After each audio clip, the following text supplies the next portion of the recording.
Olá, tudo bem com você? Eu sou o Ivan Lima e seja bem-vindo ao canal Fatos Desconhecidos. Antes de mais nada, quero salientar que não estamos fazendo uma apologia e nem pretendemos defender o uso de qualquer substância ilícita. Combinado? Nosso intuito é sempre trazer informação, seja de interesse histórico como este, seja apenas entreter. Dito isso, vamos ao conteúdo? Originária do Afeganistão, ela possui uma história que remonta ao ano 2700 a.C. Na mitologia budista, a cannabis era um dos alimentos preferidos de Shiva. Por isso, tomar a bebida feita da planta, ou bhang, é uma forma de se aproximar da divindade. Em 2019, pesquisadores descobriram covas em parte da Rota da Seda, na China, que datam de 2.500 anos atrás. Em algumas delas, foram encontrados artefatos contendo resquícios da erva sagrada, incluindo mortalhas feitas do cânhamo. Como podemos perceber, a planta faz parte da existência humana há milhares de anos, devido à sua versatilidade. Sim, afinal, pode ser usada tanto na indústria têxtil como também na farmacologia, na indústria de celulose, no entretenimento de algumas pessoas, entre outros produtos de uso convencional. Acredita-se que ela se espalhou por várias outras partes do mundo a partir de navios mercantes e por comerciantes da seda chinesa. Seu cultivo teve início na Índia e se expandiu para a Mesopotâmia, Oriente Médio, Ásia, Europa e África. E àquela altura, sua múltipla utilidade já era conhecida. O uso recreativo, no entanto, era restrito, principalmente na Europa. Há indícios de que a primeira Bíblia impressa pelo alemão Johannes Gutenberg tinha sido feita em papel de cânhamo. A história nos conta também que, na Idade Média, ela teve seu uso proibido nos medicamentos convencionais, porque as chamadas bruxas utilizavam o cânhamo em suas receitas mágicas. Santa Inquisição. Já no século XIX, durante a Belle Époque francesa, a maconha foi amplamente usada como remédio para sanar as dores, dilatar os brônquios, acabar com prisão de ventre, reumatismo, cólica menstrual, dor de ouvido e até malária. Como recreação, tornou-se moda entre os artistas e escritores franceses, como Delacroix, Victor Hugo, Alexandre Dumas, Honoré Balzac, entre outros. Mas como ela chegou às Américas e especialmente ao Brasil, hein? E o que tornou seu uso amplamente proibido nas terras tupiniquins? E mais, por que foi liberado por aqui no século XIX e depois novamente proibida? A introdução do cânhamo na América do Sul se deu com a vinda das caravelas e naus, tanto espanholas como portuguesas, no caso do Brasil. Curiosamente, as velas e as cordas utilizadas nas embarcações eram feitas de cânhamo, por ser muito rico em fibras de alta qualidade e resistência. Até mesmo o vestuário dos portugueses tinha origem canábica. Em parte, quem trouxe a planta e as sementes foram os próprios marinheiros. Porém, os africanos também trouxeram muitas sementes escondidas em suas tangas e dentro de pequenos bonecos de candomblé, a fim de usar a planta em seus rituais.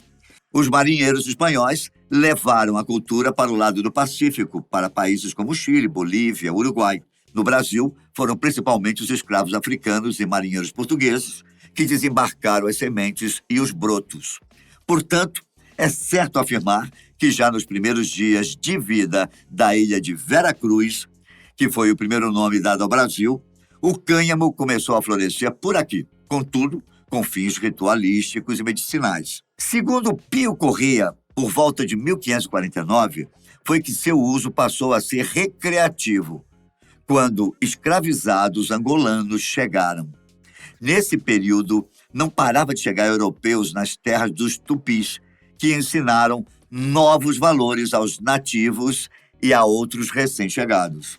Enquanto o cânhamo, a planta macho, era utilizado na fabricação de tecidos, por conter um nível muito baixo de THC, a maconha ou a cannabis sativa era empregada nos cultos sagrados e também como meio de alterar a consciência, devido à concentração do THC ser maior na planta fêmea. Não demorou muito para que a erva sagrada caísse no gosto dos indígenas que aqui viviam. No entanto, eles já fumavam seu cachimbo da paz com o uso de tabaco e pitum. A partir do momento que conheceram a erva africana, não só passaram a usá-la, como também a cultivá-la. O cânhamo, por outro lado, chegou a ser quase um monopólio estatal em terras brasileiras.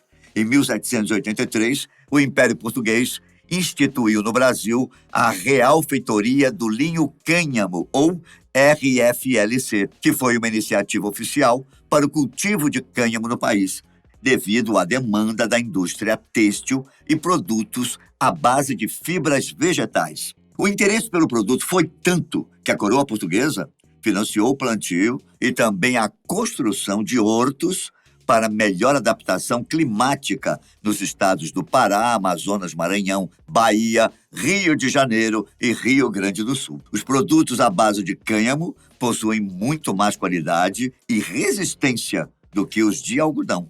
Mas então, por que seu cultivo foi amplamente proibido, não só no Brasil, como em boa parte do mundo? Segundo alguns historiadores, o uso indiscriminado passou a ser uma constante, especialmente entre os escravos, índios e marinheiros no Brasil. A maconha passou a ser vista de forma pejorativa, já que seus usuários pertenciam a classes mais baixas da sociedade. Ora, afinal, as discriminações raciais e social, infelizmente, sempre existiram e ainda existem, mas naqueles séculos eram exageradamente explícitas.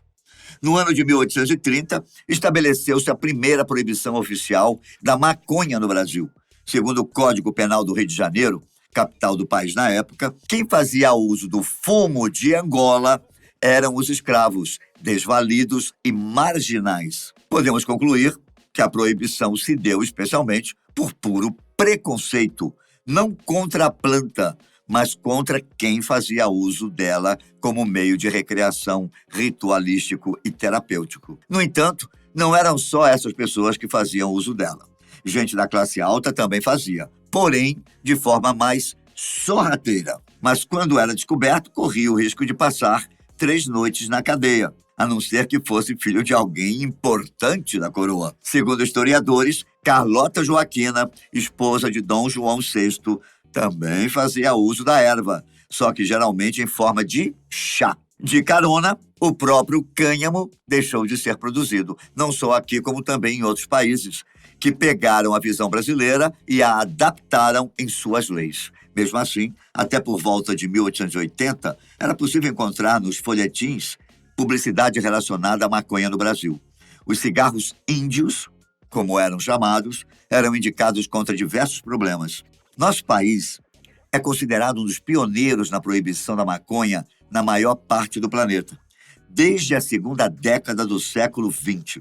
Isso porque, em 1924, durante a Liga das Nações, que ocorreu em Genebra, na Suíça, quando queriam achar soluções para os problemas que o ópio gerava, um representante brasileiro, Pedro José de Oliveira Pernambucano Filho, levou à mesa da conferência a campanha mundial contra a maconha, dizendo que a planta era tão viciante e perniciosa quanto o ópio. Um tanto estranho foi o fato de que ele mesmo, na conferência anterior, de 1923, teria dito que a dependência de ordem física nunca se verifica nos indivíduos que se servem da maconha.